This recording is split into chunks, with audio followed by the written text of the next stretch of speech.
माननीय वित्त मंत्री श्रीमती निर्मला सीतारमण।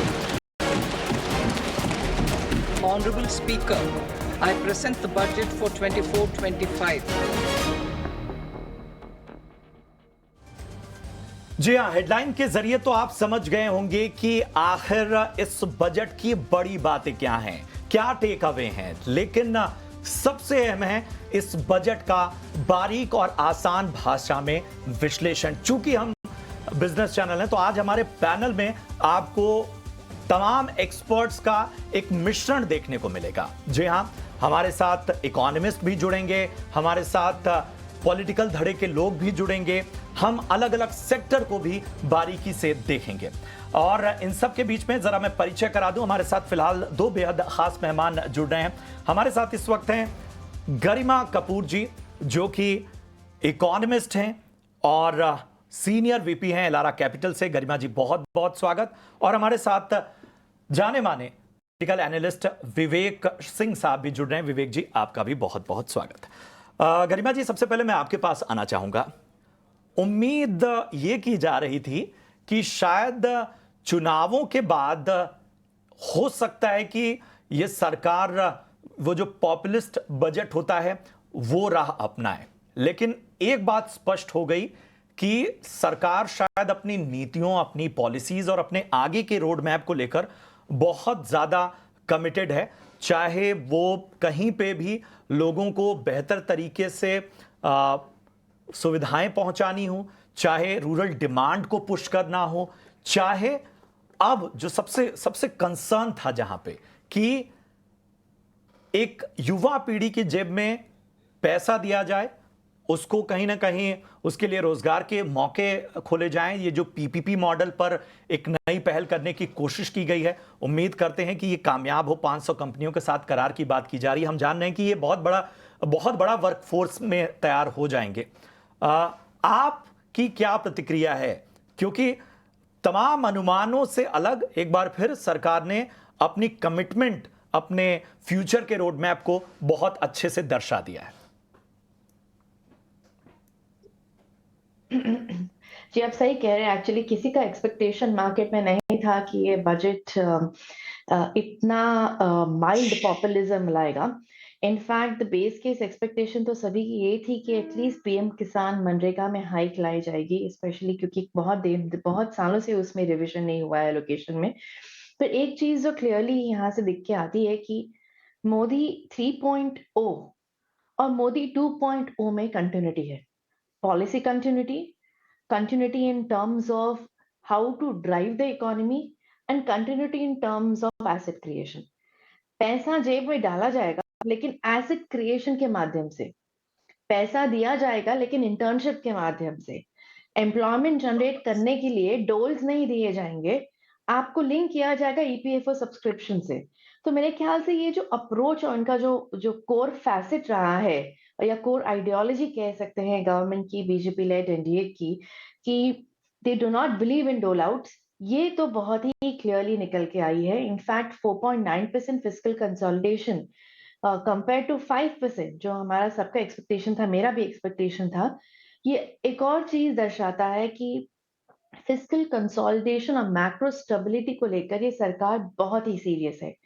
तो इसके चलते ऐसे भी हो सकता है कि FY27 में जब 4.5% के नीचे फिस्कल डेफिसिट आ जाए, ये गवर्नमेंट रेटिंग अपग्रेड के लिए बहुत अग्रेसिवली पुश कर सकती है, जिसके चलते कॉस्ट ऑफ कैपिटल इस कंट्री में गिर सकता है, जिसके ऑफ कोर्स बहुत फायदे हो सकते हैं। बट आपने सही कहा कि बजट बहुत ही अनलाइकली था सबके एक्सपेक्टेशन के हिसाब से। पर एक चीज जो दर्शाता है, जैसे मैंने कहा, पॉलिसी कंटिन्यूटी। अलायंस और नो अलायंस, ये सरकार जिस तरीके से सोचती है वो वैसे ही एग्जीक्यूट करेगी अपने प्लान्स।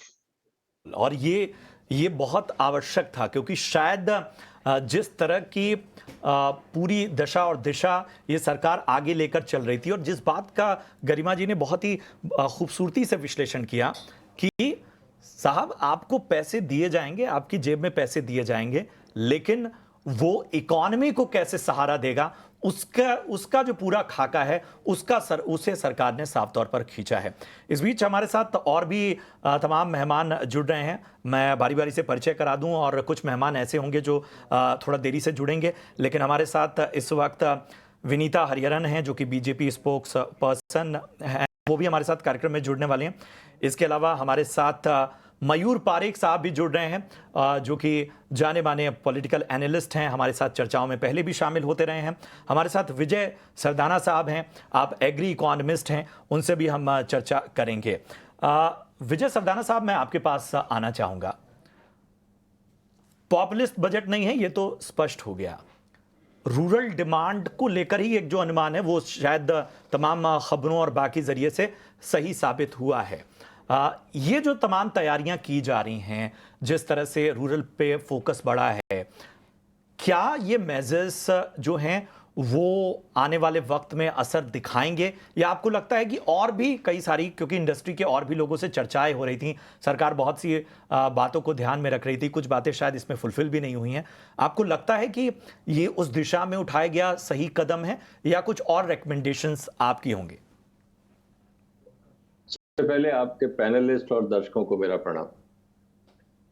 देखिए, इस बजट ने बहुत ही चिंताजनक चीजें सामने रखी।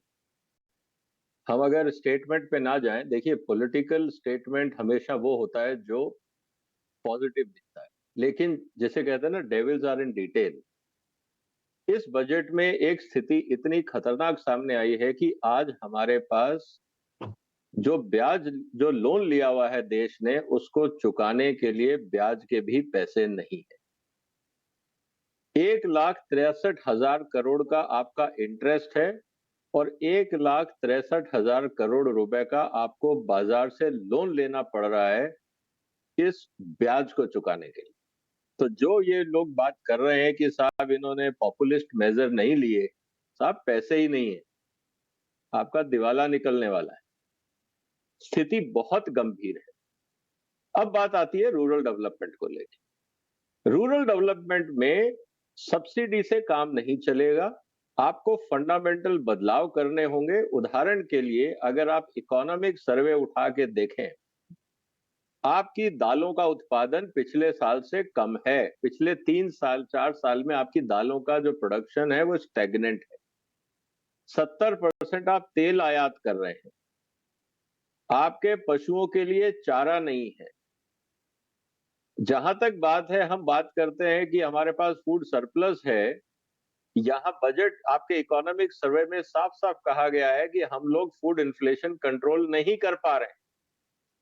उसका कारण बहुत सिंपल है कि जिस तरह से आपके देश की आबादी बढ़ रही है, आज 10 आदमी पर हेक्टेयर डिपेंडेंट है खाने के लिए, कपड़े के लिए, सब कुछ जो भी खेती दे सकती है। 1 हेक्टेयर पे 10 लोग डिपेंडेंट हैं। कैसे आप सरवाइव करेंगे?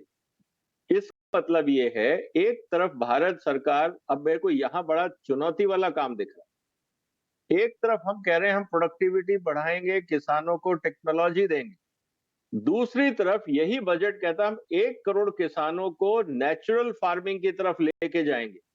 सवाल ये है कि क्या नेचुरल फार्मिंग से 144 करोड़ लोगों का गुजारा हो जाएगा? उनको खाना मिल जाएगा, उनको कपास मिल जाएगी, चीनी मिल जाएगी, सब कुछ मिल जाएगा?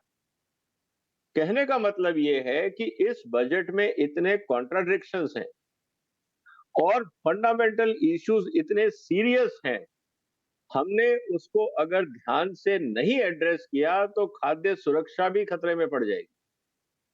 मैं क्रिटिसाइज नहीं कर रहा हूं, मैं फैक्ट्स बात कर रहा हूं। इसीलिए जो भारत सरकार ने एक अच्छा कदम उठाया है कि हम एग्रीकल्चर रिसर्च को री-इवैल्यूएट करेंगे, ये एक समझदारी का कदम है। लेकिन सवाल ये है कि री-इवैल्यूएशन कौन करेगा? हमारे इंटरनल एक्सपर्ट, उसी संस्था से रिटायर हुए हुए लोग? वो तो कभी नहीं मानेंगे कि वहां सब गड़बड़ है। हर साल 10,000 करोड़ रुपए एग्रीकल्चर रिसर्च में जाता है। कितने बीज निकलते हैं या कितने एग्रीकल्चर टेक्नोलॉजीज निकलती हैं जिससे किसानों की आर्थिक स्थिति में सुधार आए? मुझे पिछले 10, 20, 25 साल में 2-4 बता दीजिए। कहने का मतलब क्या है? इस समय भारत जिस स्थिति में है, इकोनॉमिक सर्वे और आज का बजट इसको हमें पॉपुलिज्म से हटके, पॉलिटिकल स्कोरिंग से हटके बहुत ऑब्जेक्टिव वे में एनालाइज करना होगा। सरकार की हम तारीफ कर सकते हैं, हम जितनी चाहें गुणगान गा दें कि साहब इससे बड़ा कुछ नहीं हो सकता, सब कुछ अच्छा हो गया, हम अपने को धोखे में रख सकते हैं, इसमें कोई प्रॉब्लम नहीं है। सच्चाई जिसे कहते हैं ना, डेविल इज इन डिटेल, हमें उसको देखना होगा। सिर्फ स्पीच पे जाके ओपिनियन मत बनाइए, नंबर्स पे जाइए, read between the lines, read between the numbers, आपको स्थिति समझ में आएगी। मेरे ख्याल से सरदाना जी, आपने जो यहाँ पर मुद्दे उठाए हैं वो गहरे मंथन करने के विषय हैं, और इस पर हमारे साथ जो इकोनॉमिस्ट हैं गरिमा कपूर, मेरे ख्याल से उनके साथ बैठ के हम चर्चा को फैलाएंगे।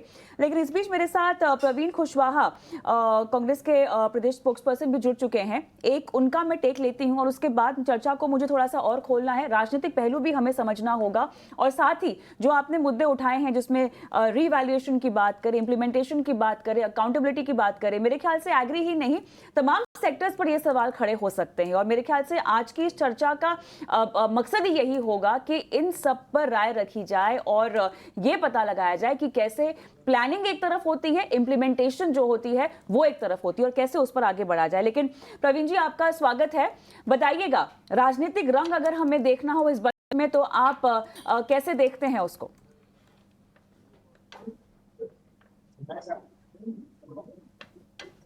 प्रवीण जी, क्या आपको मेरी आवाज आ रही है? हाँ, बिल्कुल आ रही है, बिल्कुल आ रही है। जी सर, बोलिए। देखिए, आज यह देश कमर तोड़ महंगाई से जूझ रहा है। बिल्कुल। WPI करीब 3.4% है। फूड इन्फ्लेशन 9.50% है। उसके बाद भी इकोनॉमिक सर्वे 1.7% के एक मैन्युफैक्चरिंग डिप्लोमेटर की बात की गई है। कुछ बातों को समझने की जरूरत है, ये करना क्या चाहते हैं। विश्व के बड़े बड़े अर्थशास्त्री जो है डिफ्लेटर के नंबर पर यकीन नहीं रखते, लेकिन इनका अपना यकीन है, इनका अपना थॉट है। ये जिस तरह से देश को चलाना चाहते हैं वैसे चला रहे हैं। इनको किसानों से बैर है, इनको गरीबों से बैर है, इनको दलितों से बैर है। जनता आम जातीय जनगणना की बात हो रही थी, उसके लिए बजट प्रावधान नहीं है। बिहार को कह दिया गया 48,000 करोड़ का तोहफा दिया जा रहा है। ये तोहफा पहले भी 1.25 लाख करोड़ का दिया गया था। मोदी जी आकर यहाँ चेक कर कहे थे कितना दूं, इतना दूं, इतना दूं, कितना दूं। आज फिर वही रीपैकेजिंग की गई है। आप देखिए, सड़कों के मामले में जो सड़क बन रही है बिहार के अंदर, उसका नाम लिया गया है बजट के अंदर। बजट में वित्त मंत्री कहते हैं हम सहायता करेंगे, 20 शहरों में हवाई अड्डा, हवाई यात्रा चालू की जाएगी। हवाई अड्डा जो बनने की स्थिति में है, वहां जमीन एक्वायर नहीं हुआ है, आप कहते हैं कि हवाई अड्डा चालू कर देंगे। ये कुछ ऐसी बातें हैं जो इनको चुनावी मूड से बाहर आने का मकसद ही नहीं है इस पार्टी का, इस सरकार का। ये सरकार हर समय सिर्फ यह देखना चाहती है कि किस तरह से हम लोगों को बेवकूफ बना सकते हैं, आम आवाम को किस तरह से ठग सकते हैं। हर बात, अब जो MSME की बात करते हैं, जो MSME का पैसा खर्च नहीं हुआ, 5,000 करोड़ रुपया MSME के अकाउंट में और 6,000 करोड़ ऑलरेडी पड़ा हुआ था। उसके बाद उसमें आप पैसे डाल रहे हैं, आप पैसे डाल के लोगों को बताने की कोशिश कर रहे हैं कि क्या होगा, लेकिन उसका फायदा कौन उठा रहा है? बड़ी बड़ी कंपनियां उठा रही हैं। जो फायदा उठा रही है कंपनियां, उनको देखिए कि किस तरह से पैसे का बंदरबाट किया जा रहा है।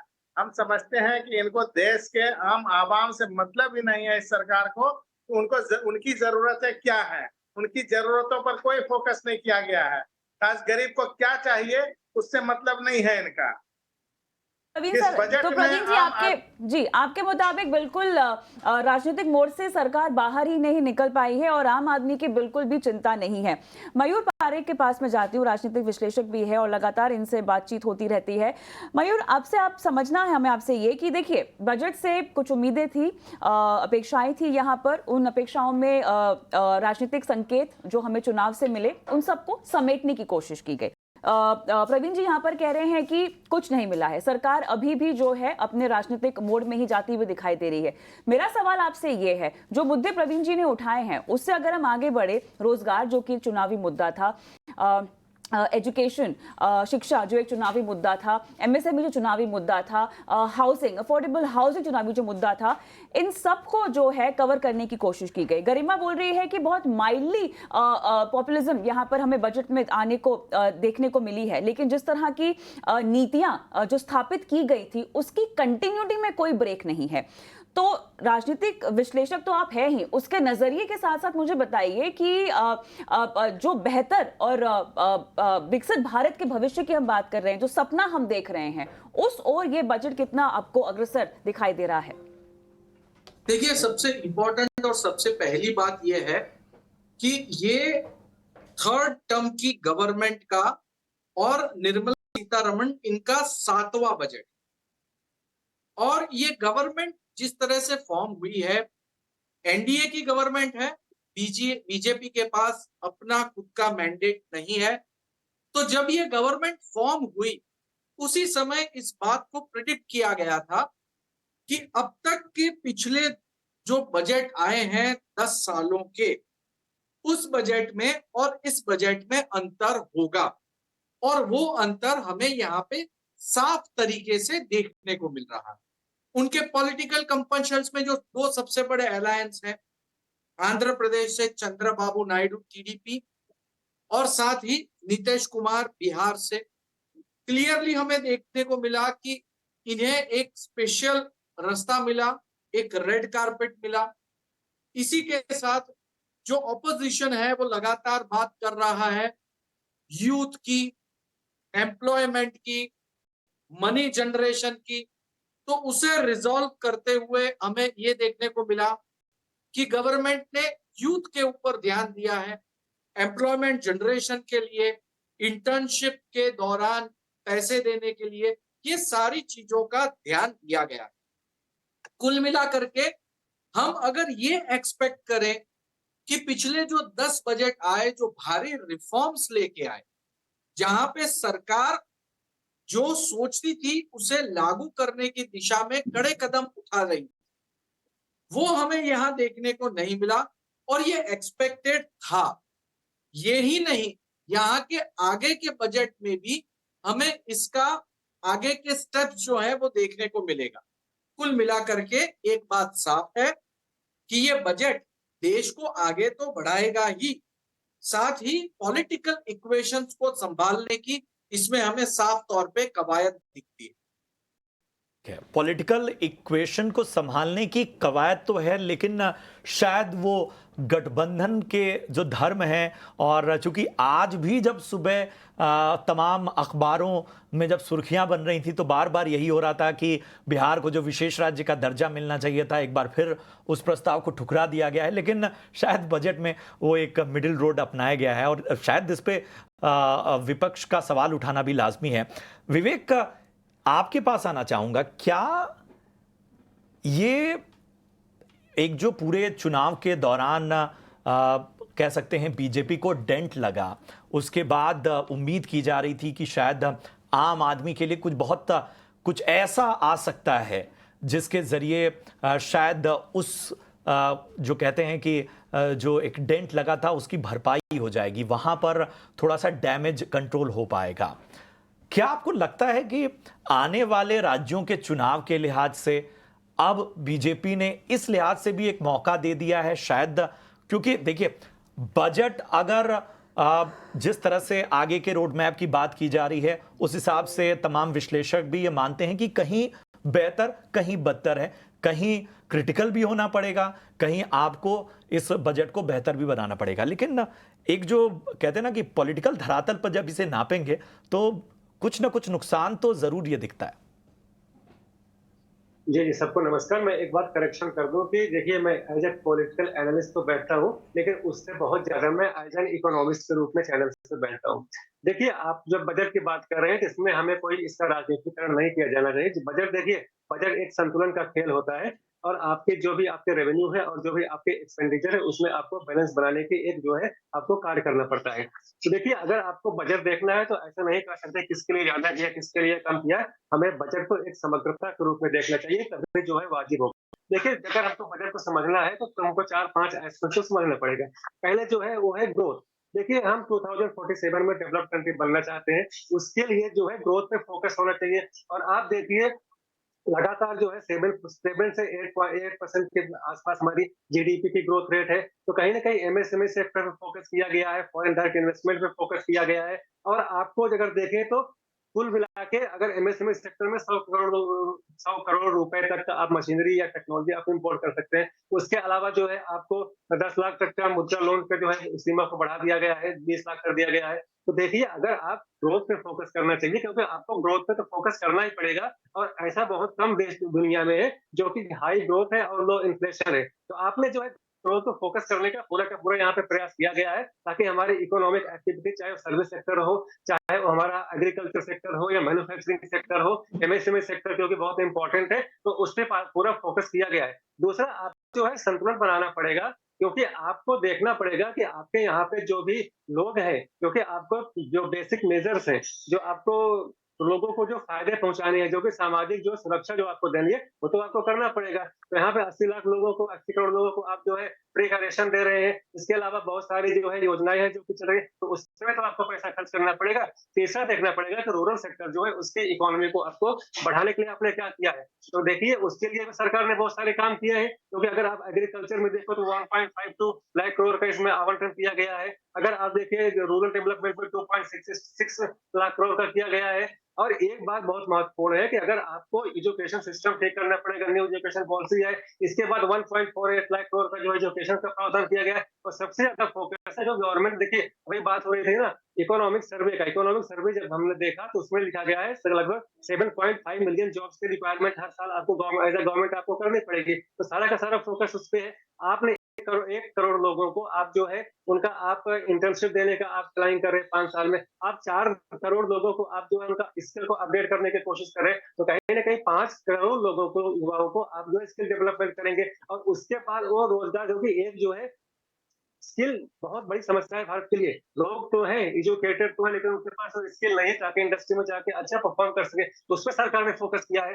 तो ऐसा नहीं कर सकते कि आप जो माइलस्टोन होते हैं, ठीक है, आपकी बात आ गई। और ये बात शायद हमने स्पष्ट भी की कि जिस तरह से युवाओं की स्किलिंग या एग्रीकल्चर पे फोकस बढ़ा है, लेकिन जाहिर सी बात है कि सबकी अपनी राय है। और उस राय में एक बात तो तय है कि थोड़ा सा हमें क्रिटिकल होकर भी बजट को देखना होगा।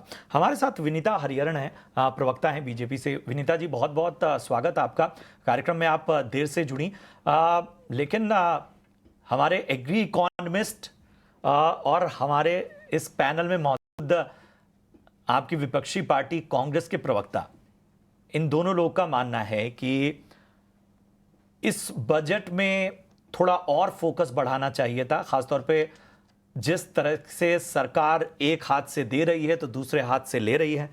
क्या आपकी प्रतिक्रिया होगी? जी, ये जो बजट है ये एक 360 degree round, well rounded budget है, वेल बैलेंस्ड बजट है। जैसे 4 पिलर्स है, गरीब, जो अन्नदाता है, नारी है, और जो एमएसएमईज है, इनको सब मायने देते हुए एक बजट है। और सारी जो पिलर्स है, की पिलर्स पर फोकस किया गया बजट है। और सभी क्षेत्र में allocations have been done, justified balance रूप में एलोकेशन दी गई है। और जहां तक की कृषि की बात है, एग्रीकल्चर की बात है, जो अनाउंसमेंट हुई है, जैसे एमएसपीज का तो अनाउंसमेंट हो ही गया है। 50% मार्जिन के ऊपर, कॉस्ट के ऊपर 50% मार्जिन पे एमएसपीज डिक्लेयर किए गए हैं। और प्रधानमंत्री गरीब कल्याण अन्न योजना भी 5 इयर्स में एक्सटेंड हो गई थी पिछले 5 साल में। और ऐसे ही जो और अभी एग्रीकल्चर में जो स्टेप्स लिए जा रहे हैं वो इनोवेशन की तरफ है। Digital infrastructure, public digital infrastructure use करते हुए, जैसे हमारे लैंड रिकॉर्ड्स है, लैंड रिकॉर्ड्स की जो अभी तक किसी ने भी कोई भी सरकार ने इसके ऊपर गौर नहीं किया। बट ये जो मुद्दा है, जो लैंड सर्वेज और लैंड डिजिटल लैंड रिकॉर्ड्स की बात है, that would be a transformative initiative. आप देखेंगे अगले 5 से 10 साल में इसकी क्या इम्पैक्ट होगी।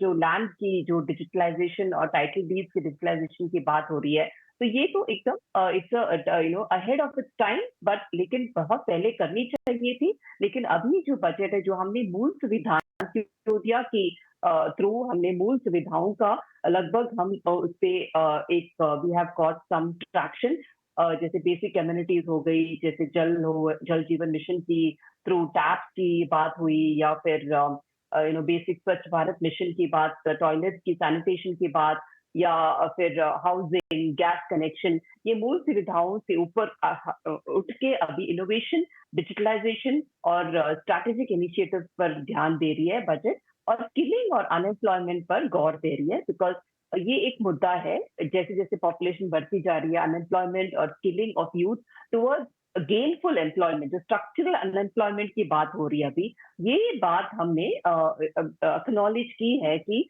युवाओं को जितनी वो पढ़ाई करते हैं, जिस तरह की पढ़ाई जी आपकी बात आ गई, विनीता जी आपकी बात आ गई आपकी। और इस बीच प्रवीण जी आपकी इस बात पे कुछ बोलना चाहते हैं। जी प्रवीण जी।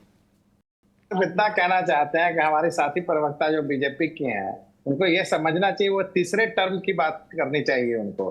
ये पहले टर्म की बात करती हैं, वो बुनियादी सुविधाएं जो आम आदमी को मिलनी चाहिए उसकी बात कर रही हैं। वो हर समय गरीबों की दुहाई तो दे रही हैं, अगर दिहाड़ी मजदूर बढ़ाया गया, क्या हम लोग मांग कर रहे थे 400 रुपया मजदूरी कम से कम दिहाड़ी कर दिया जाए, क्या वो बात मानी गई?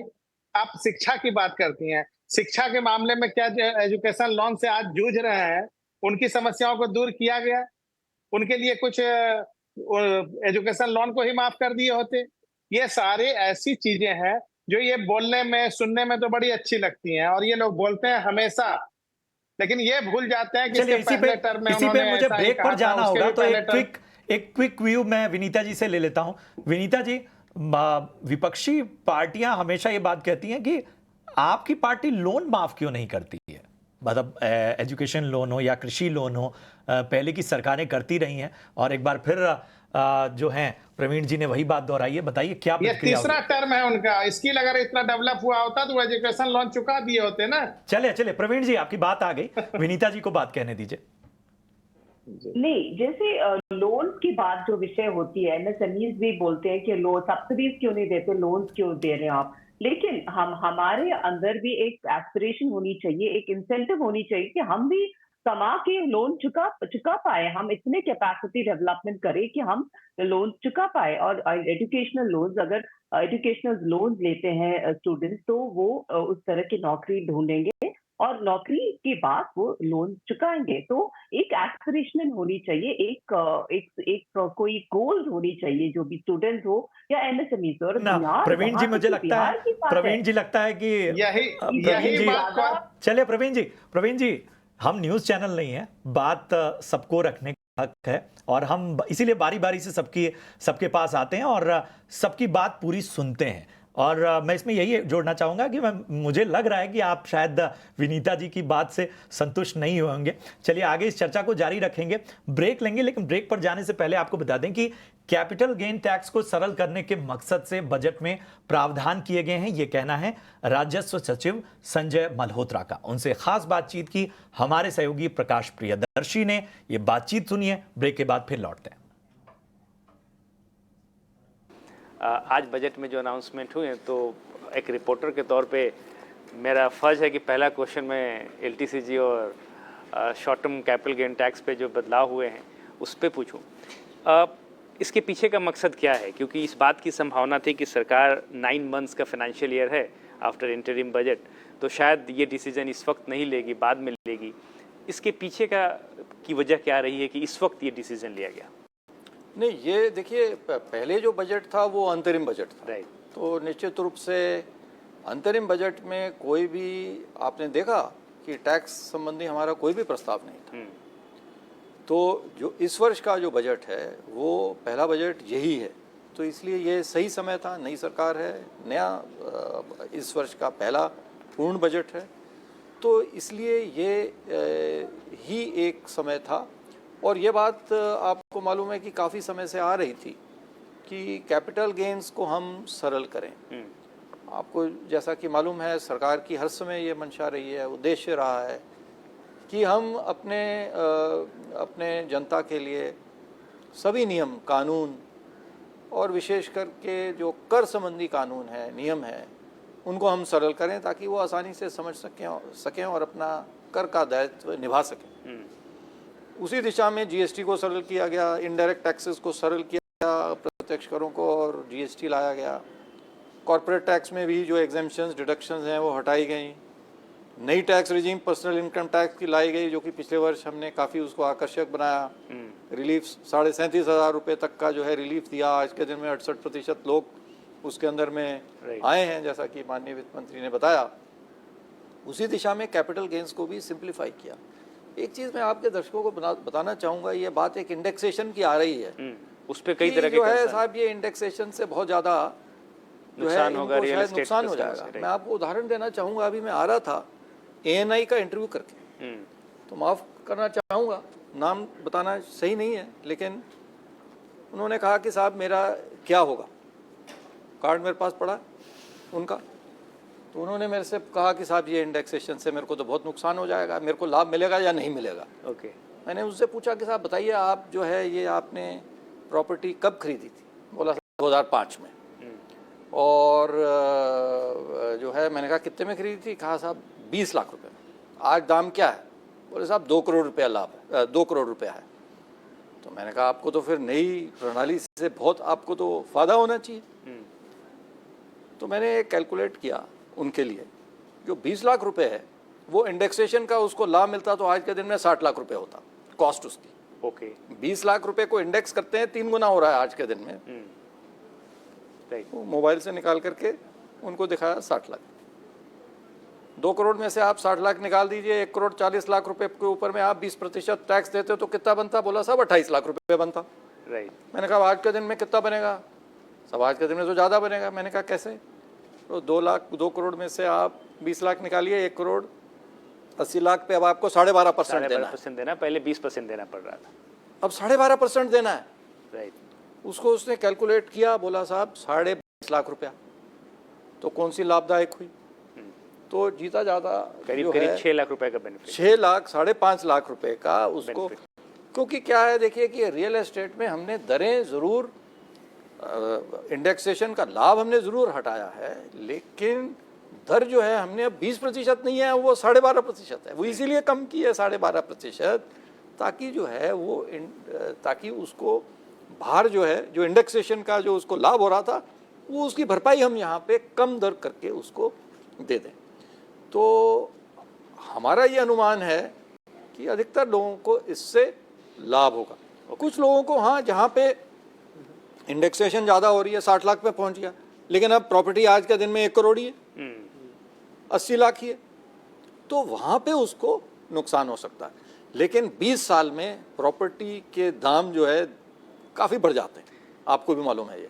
तो उसी को जो है ध्यान में रखते हुए एक आंकड़ा जो है, और वैसे प्राइमरी मुख्य जो इसका कारण है, मुख्य इसका जो कारण है वो ये है कि अब ये इंडेक्सेशन देखो, ये देखो, वैसे करो और सबको समान दर।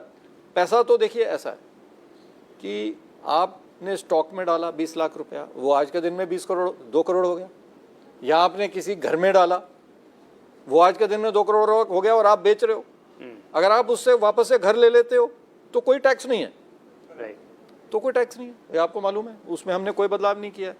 लेकिन अगर आप घर नहीं ले रहे हो और आप उसको इस्तेमाल कर रहे हो, तो स्टॉक से यदि आपने 1 करोड़ 80 लाख रुपया कमाया, या आपने किसी घर बेच करके आपने 1,80,000 रुपया कमाया, या किसी और चीज़ को आपने बेच करके 1 करोड़ 80 लाख रुपया कमाया, तो उसमें फ़र्क तो आए तो रुपयों में ही हो रही है, उसकी वैल्यू तो कम नहीं हो रही है, वैल्यू तो उसकी सेम है। तो यही सब सोचते हुए इसको सरलीकृत किया।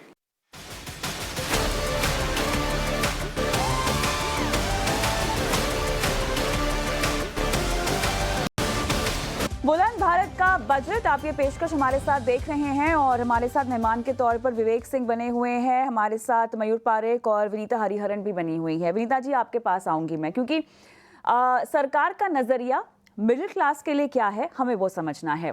हमेशा मतलब पिछले कुछ सालों से तो हम देख ही रहे हैं, मिडिल क्लास को हमेशा शिकायत रही है कि इनके बारे में सोचा नहीं जाता, और ये एक ऐसा तबका है जिसको हम 2 से 2.5 करोड़ के टैक्स पेयर्स से ज़्यादा ही समझना चाहिए। टैक्स पेयर मिडिल क्लास को क्या चाहिए कि उनके हाथ में थोड़े से ज़्यादा पैसे आए, थोड़ी ज़्यादा बचत हो। अब बचत को लेकर सिनेरियो कुछ इस तरह से बदला है। 2020 में आपने नया टैक्स रिजीम जो है वो लॉन्च कर दिया। अब उसकी शुरुआत तो हो गई, उसमें धीरे धीरे हर बजट में हम देख रहे हैं कि कुछ ना कुछ लचीलापन लाया जा रहा है कि टैक्स पेयर फ्रेंडली हो जाए। कहीं ना कहीं ये कह दिया गया कि टैक्स को लेकर, उसे कम करने को लेकर तो हमसे कोई उम्मीद ना रखें, आपको हमने नया टैक्स रिजीम दे दिया है, आपके हाथ में ज्यादा पैसे आ गए हैं, अब बचत करना नहीं करना वो आपके ऊपर है। कोविड के बाद हमने इस तरह का बदलाव देखा है लोगों की लाइफस्टाइल में और बचत को लेकर जो उनकी समझ है। हाउस होल्ड सेविंग्स जो हैं वो हो नहीं रही हैं। हम देख रहे हैं जिस तरह से पर्सनल लोन का पिकअप हो रहा है वो रिकॉर्ड हाई लेवल पर है। जिस तरह से लोग लोन ले लेकर शेयर बाजार में पैसे लगा रहे हैं, कहीं ना कहीं ये भी एक खतरे की घंटी है। मिडिल क्लास की हमेशा तब भी शिकायत ये थी और अब भी शिकायत ये कि हमारे हाथ में पैसे बच ही नहीं रहे, और एक ऐसा समय जहां पर हम बाजार की बात हो, वैसे बाजार की अगर हम बात करें तो आज LTCG और शॉर्ट टर्म कैपिटल गेन्स जो बढ़ाया गया है उसको देखकर हम ये नहीं कह सकते कि ये शेयर बाजार के लिए या इन्वेस्टर्स के लिए एक बहुत ही ड्रीम बजट निकल कर आया है। तो ओवरऑल जो एक बेसिक मंशा होती है, इच्छा होती है, अपेक्षा होती है मिडिल क्लास की, कैसे समझाएंगी सरकार का नजरिया? विनीता जी, ये जो बजट है जी। हाँ जी, जैसे मैं बता रही थी पिछले ब्रेक के पहले, जो अंत्योदया की थ्रू हमने बेसिक कम्युनिटीज और जो बिलो पॉवर्टी लाइन है उनको हमने काफी कुछ किया, बेसिक सुविधाएं दे दी। अभी हम मिडिल क्लास की तरफ और टुवर्ड्स इनोवेशन एंड डिजिटाइजेशन के ऊपर ध्यान दे रहे हैं और न्यू मॉडर्न टेक्नोलॉजीज इसके ऊपर ध्यान दे रहे हैं। और जहां तक मिडिल क्लास की सवाल है, एक तो स्किलिंग हम दे रहे हैं, जो स्किलिंग के ऊपर फोकस है और एम्प्लॉयमेंट के ऊपर जो फोकस है वो पूरी तरह से मिडिल क्लास के लिए ही की गई एक इनिशिएटिव है। उससे काफी बेनिफिट मिडिल क्लास को ही मिलेगी। और जिस तरह की इनकम टैक्स की जो आपने बात की, इनकम टैक्स जो न्यू टैक्स रेजिम में कितने लोग जो न्यू टैक्स रेजिम में आ गए, इतने सिंप्लीफाइड हो गई है टैक्स रेजिम, खुद ही ओल्ड टैक्स रेजिम में परेशान थी, अभी मैं न्यू टैक्स रेजिम में आ गई हूँ, तो बेनिफिट बहुत ज्यादा है। एक तो simplified process of application and submission है, और दूसरी जो 50,000 से 75,000 हो गए standard deduction new tax regime में, काफी कुछ लाभ मिडिल क्लास को हो सकती है। और जैसे slabs 0 to 3 lakh nil, 3 to 7 lakh 5%, 7 to 10 lakh 10%, ऐसे देखा जाए तो ऑलमोस्ट 17,500 रुपीज की सेविंग्स है IT में, इनकम टैक्स में, एक एवरेज एक सैलरीड व्यक्ति के लिए। और इस तरह से हम देखा जाए तो घटा के हम अपने जो बजट में, जैसे फाइनेंस मिनिस्टर ने सबमिट की थी, they have forgone certain benefits and also gained certain benefits, लेकिन कटौती लेकर हमने मिडिल क्लास के लिए टैक्स बेनिफिट दे दिए हैं। और इसके अलावा जो इंफ्रास्ट्रक्चर डेवलपमेंट के ऊपर जो फोकस है, नॉट ओनली बिहार और आंध्र प्रदेश, बाकी सारे जगह पर भी इंफ्रास्ट्रक्चर के ऊपर जो फोकस है, जो केपेक्स इंफ्रास्ट्रक्चर हमने इतनी बढ़ाई है, 111 लाख करोड़ है, 11 लाख करोड़ है, उसमें जितनी जो केपेक्स बजट है उससे क्या होगा कि पब्लिक इन्वेस्टमेंट बढ़ेगी तो प्राइवेट इन्वेस्टमेंट भी आ जाएगी, तो इकोनॉमी की डायनामिज्म बढ़ जाएगी और उससे मैक्सिमम बेनिफिट मिडिल क्लास ही लेगी। बिल्कुल, वो फायदे कब आएंगे? थोड़ी लंबी अवधि में आएंगे। मेरे साथ अब चर्चा में प्रवीण कुशवाहा जी भी जुड़ गए हैं। और प्रवीण जी, मेरा सवाल यही था अमिता जी से कि मिडिल क्लास हमेशा मुंह ताकता रहता है कि उनके झोली में कब कुछ पड़ेगा। यहाँ पर भले ही ज्यादा पैसे देने की कोशिश की जा रही है नई टैक्स रेजिम के तहत, लेकिन कहीं ना कहीं ये भी बोल दिया जा रहा है कि अगर कम टैक्स देना है तो कम कमाइए। क्या कहेंगे आप? इनकी बातों को सुनिए। बिहार के लोगों के लिए जो दिया गया है, इंफ्रास्ट्रक्चर के लिए दिया गया है, कह रहे हैं क्या दिया गया है, क्या प्रावधान किया गया है? पहले भी प्रधानमंत्री जी ने दिया था, क्या क्या मिला? जो जिन सड़कों को अभी सरकार पिछले 3 सालों से बना रही है उसको 4 लेन करने की बात कर रहे हैं, 20 हवाई अड्डे को चलाने की बात कर रहे हैं। आज जो हवाई अड्डे के लिए जमीन एक्वायर करना आज नहीं किया गया, ये पूर्ण रूप से चुनाव को देखते हुए जिस तरह से ये मंत्रिमंडल का गठन करते हैं, जिस तरह से ये गठबंधन करते हैं, जिस तरह से ये वैसे ही बजट का भी प्रावधान करते हैं। इनको बजट में आम आदमी छोड़िए, जो गरीब है या जो मिडिल क्लास है, उसके लिए तो सोचने का जरूरत ही नहीं रह गया है। ये लोन माफी की बात तो करती हैं, लेकिन कॉरपोरेट घराने के लिए करती हैं। ये जो बेरोजगारी से जूझ रहे बच्चे हैं, जिनको लोन एजुकेशन लोन के नाम पर वो उनकी जिंदगी दुर्लभ हो गई है, उनके लिए नहीं सोचते, उनके ऋण को माफ नहीं करते, लेकिन कॉरपोरेट घराने को तो के ऋण को तो माफ करते हैं। क्या इन बातों को नहीं ये समझती हैं प्रवक्ता हमारी जो है भाजपा की साथी? आम आदमी के लिए बजट का प्रावधान करना चाहिए सरकार को, न कि ये कॉर्पोरेट घराने को देख के सारा व्यवस्था करना चाहिए। बड़े बड़े लोन माफ किए जाएं और छोटे लोनों को कहा जाए कि वो चलिए इस चर्चा में और भी सवाल हैं और मेरे ख्याल से हम राजनीतिक विश्लेषक को भी आगे चर्चा में जोड़ेंगे और उनका भी एक मत जानने की कोशिश करेंगे। लेकिन उस बीच विनिवेश को लेकर सरकार की आखिर रणनीति क्या है? क्या इसमें कोई बदलाव हुआ है? एसेट और वैल्यू क्रिएशन के लिए क्या कदम उठाए जा रहे हैं? इन तमाम मुद्दों पर हमारे सहयोगी प्रकाश प्रियदर्शी ने दीपम सेक्रेटरी तुहिन कांत पांडे से खास बातचीत की है। उस बातचीत के अंश आइए आपको दिखाते हैं।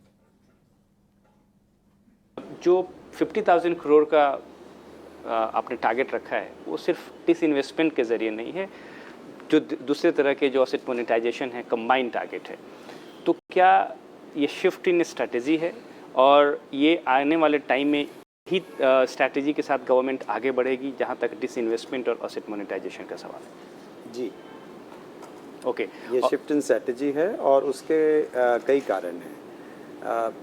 किसी भी डिसइन्वेस्टमेंट आप कहिए या एसेट मोनेटाइजेशन कहिए, वो एक टाइम फ्रेम में होता है। यदि आप थोड़े उसको लॉन्गर टाइम फ्रेम में देखें और वैल्यू क्रिएशन पे फोकस करें तो आपकी वैल्यू बढ़ने से आपके बहुत सारे जो शेयर होल्डर्स हैं, जो माइनॉरिटी शेयर होल्डर्स हैं, जो आप लिस्टेड कंपनीज में लाए हैं, उनको फ़ायदा होता है। और हमारा जो फोकस सिर्फ ध्यान ये नहीं है कि हमको शेयर बेचने ही हैं, बल्कि जो एंटरप्राइजेज़ हैं उनकी इम्प्रूवमेंट करनी है, उनके कैपेक्स को देखना है, उनकी ग्रोथ को देखना है, नई अपॉर्चुनिटीज़ आई हैं। जैसे एनर्जी ट्रांजिशन की मैं बताता हूँ, एनर्जी ट्रांजिशन इतना इम्पॉर्टेंट इशू है जिसमें पब्लिक सेक्टर का भी बहुत रोल है। तो यदि हम उन चीज़ों पे ध्यान देंगे तो वैल्यू भी क्रिएशन होगी और कैलिब्रेटेड डिसइन्वेस्टमेंट स्ट्रैटेजी में हम धीरे धीरे नए शेयर होल्डर्स को भी उसमें ला सकते हैं। तो मार्केट कंडीशन के हिसाब से आप आगे बढ़े। जी, तो उन डिसइन्वेस्टमेंट ट्रांजैक्शंस का क्या होगा जो ऑलरेडी अंडरवे है? क्या वो ऑनगोइंग रहेंगी, उनको कल्मिनेट करेंगे। मतलब डिसइन्वेस्टमेंट ट्रांजैक्शन आप यदि प्राइवेटाइजेशन की बात कर रहे हैं तो यस, डिसइन्वेस्टमेंट के तो कई ढंग है। लिस्टिंग करना भी डिसइन्वेस्टमेंट में आता है। उसकी माइनॉरिटी डाइल्यूशन 51% तक जब हम रख के भी डिसइन्वेस्टमेंट कर सकते हैं और 51 से नीचे जाने के बाद जब हम प्राइवेटाइजेशन की बात करते हैं तो उन ट्रांजैक्शन की शायद आप बात कर रहे हैं। तो जी, तो चालू वित्त वर्ष के लिए टारगेट क्या होगा अगर हम इन जो ऑनगोइंग ट्रांजैक्शंस उनको कंप्लीट करने की बात करें? अब वो जो ट्रांजैक्शन कंप्लीट होंगी वो तो अपने समय के हिसाब से उस ट्रांजैक्शन की गति से ही जाएंगी। अभी तो हम टारगेट की बात कर रहे हैं, उसमें तो ओवरऑल सब चीज़ें आएंगी ना। ओके, क्या सर आरबीआई की तरफ से आईडीबीआई बैंक के डिसइन्वेस्टमेंट का जहाँ तक मसला, fit and proper report Deepam को सौंप? वो एडवांस स्टेजेस में अभी हैं और अभी वो हमें आना बाकी है और हमें आशा है कि वो जल्दी आ जाएगी। एक्सपेक्टेशन क्या है इस चालू फाइनेंशियल ईयर में? हम उम्मीद हम आगे बढ़ेंगे। उसमें 2 स्टेप्स और हैं। बेसिकली ड्यू डिलिजेंस में वर्चुअल डेटा रूम में वो लोग जाएंगे और उसके बाद फाइनेंशियल बिड्स होंगे। पीएसयूज में वैल्यू जनरेशन पर फोकस है जिसका जिक्र आपने भी किया, तो क्या इसका ये मतलब है कि जो न्यू पीएससी पॉलिसी है आप उसमें अमेंडमेंट के बारे में भी सोच रहे हैं? न्यू पीएससी पॉलिसी में तो क्लियरली लिखा है कि timing of the thing will depend upon the circumstances. Okay.